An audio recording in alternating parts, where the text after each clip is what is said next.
दिलीप दास जिंदाबाद जिंदाबाद जिंदाबाद दिलीप घोष जिंदाबाद जिंदाबाद जिंदाबाद जिंदाबाद जिंदाबाद दिलीप घोष आगे बढ़ो हम तुम्हारा साथ है हम तुम्हारे साथ है माता की जय जय श्री राम जय श्री राम जय श्री राम। অনেক অপেক্ষার পর দ্বিতীয় দফায় আমাদের প্রার্থী ঘোষণা হয়েছে। আমাদের সৌভাগ্যের বিষয়, যার হাত ধরে রাজনীতি শিখেছি, যার হাত ধরে তৃণমূল বিরুদ্ধে লড়াই করতে শিখেছি, সেই দীর্ঘদিনের এলাকার নেতা, যার হাত ধরে বাংলাতে 18 সালে নির্বাচন, 19-এর লোকসভা নির্বাচন, 21-এর নির্বাচন বিরাট জয় এসছে, আর তাকে আমরা দুর্গাপুরে প্রার্থী পেয়ে উচ্ছ্বসিত, আনন্দিত, ভাষা নেই বলার কিছু। তাই আমরা রাত 10টা বাজছে, 10:20 প্রায়, আমরা বিদ্যাপতি দেশে লাইটিং করলাম, মিছিল করলাম, আবির খেললাম, মিষ্টিমুখ করলাম। উদ্দেশ্য একটাই, আতশবাজি হচ্ছে, তার একটাই কারণ, দিলীপ ঘোষকে পেয়ে বাংলার মানুষ, সঙ্গে সঙ্গে দুর্গাপুরের মানুষ গর্বিত, আমরা উচ্ছ্বসিত, আনন্দিত, অপেক্ষা করছে কখন নামটা ঘোষণা হবে। আজকে সারাদিন ধরে দুর্গাপুরে মিছিল আয়োজন করেছিলাম, দেরি হয়ে গেছে, রাত্রি হয়ে গেছে, তারপরেও সারা দুর্গাপুর জুড়ে বাজি ফুটছে, মিছিল হচ্ছে, ওয়াল লাইটিং হচ্ছে, মিষ্টিবিলি হচ্ছে, আবির খেলছি। এর মধ্যে প্রমাণিত শুধু সময়ের অপেক্ষা, যে ফল ঘোষণা হবে, দেখবেন ব্যালট বক্সে 2 লাখ ভোটে আমরা জিতছি। তাই আরেক নাম আন্দোলন, আরেক নাম দিলীপ ঘোষ। তাই দিলীপ ঘোষকে পেয়ে আমরা আনন্দ। আবার বলছি, দিলীপ ঘোষ জিন্দাবাদ জিন্দাবাদ জিন্দাবাদ দিলীপ ঘোষ জিন্দাবাদ জিন্দাবাদ জিন্দাবাদ ভারত মাতা কি জয়। কালকে কর্মসূচি কি রইল? কালকে সকালে দিলীপ দা বর্ধমানে আসবেন।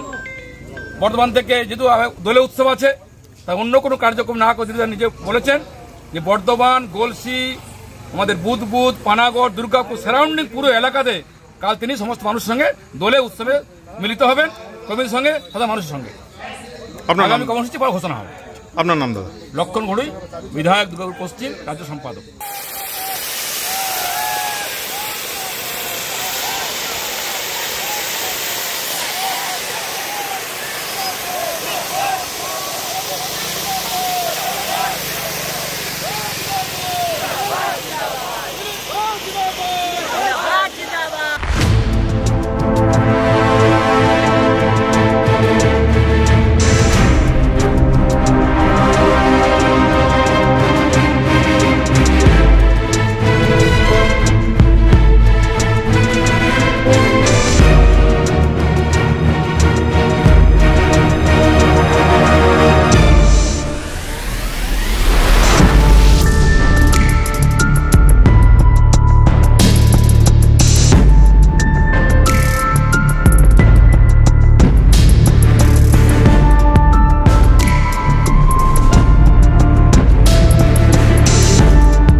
আপনার যে কেন্দ্র, সেখান থেকে আপনাকে সরিয়ে অন্য জায়গাতে দেওয়া হলো, খড়গপুর থেকে বর্ধমান, দুর্গাপুর, কি বলবেন?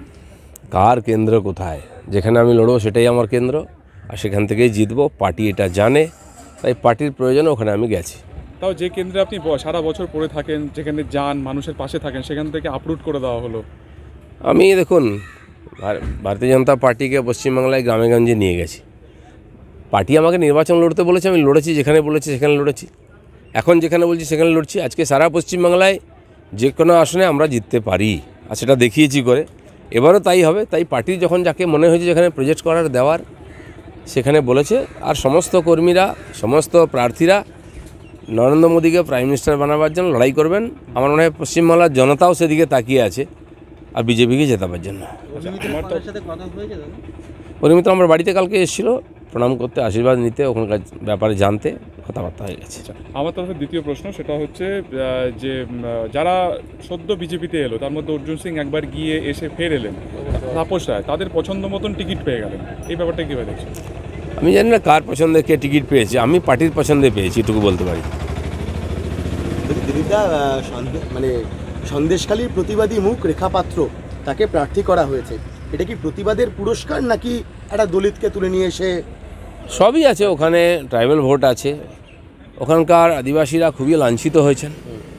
সার্বিকভাবে ওখানকার সাধারণ মানুষের প্রতিনিধি হিসাবে রেখা পাত্র উঠে এসেছেন, যারা বহু বছর ওখানে লাঞ্ছিত, অপমানিত, লুণ্ঠিত, সেই যারা অত্যাচারিত মহিলারা তাদের প্রতিনিধি হিসেবে তিনি উঠে এসেছেন।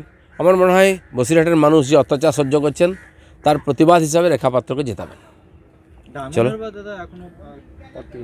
হয়ে যাবে, বাকি যেগুলো আছে হয়ে যাবে। প্রার্থী ঘোষণা হলো না, কোনো কারণ রয়েছে?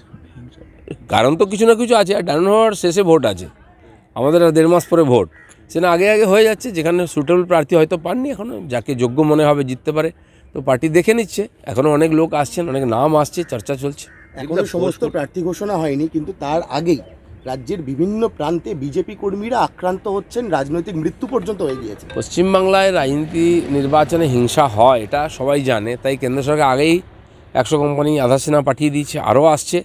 আর পশ্চিমবাংলায় ভোটে হিংসা হবে ধরে নিয়ে যাতে শান্তিপূর্ণ ইলেকশন হয় তার জন্য কেন্দ্রীয় বাহিনী, আর যত কেন্দ্রীয় বাহিনী আসছে টিএমসির টেনশন বাড়ছে, কারণ তারা হিংসার দ্বারা জিততে চাইছে।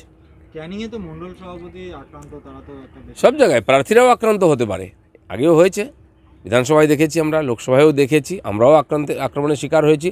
সেটা ধরে নিয়ে আমরা করছি, কারণ টিএমসির নেতারা যে ধরনের স্টেটমেন্ট দিতে আরম্ভ করেছেন, এমএলএরা, মন্ত্রীরা, আপনি দেখতে পাচ্ছেন, তো তাতে প্রভোগ করা হচ্ছে যাতে এই গণ্ডগোল হয়।